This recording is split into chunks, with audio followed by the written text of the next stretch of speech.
Господи, колко бяха вълшебни онези стъклени топки по нашата елха. Помня, че като дете си мислех, че в тях е затворена цяла зима, сняг, светлинки и дори уханието на портокал, скрито между клонките. А един път, Боже мили, нашият котарак реши, че топките са истински плодове и ги подгони из цялата стая. Смяхме се до сълзи, а елхата оцеля само с 3 топки повече. Днес, когато отварям кутията с стари украшения, пак усещам същото трепване в гърдите, спомените за отминали зими, песни и детски смях.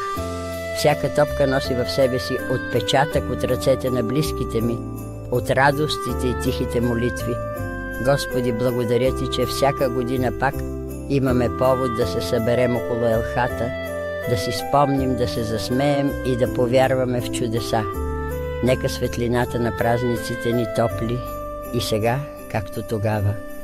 Амин.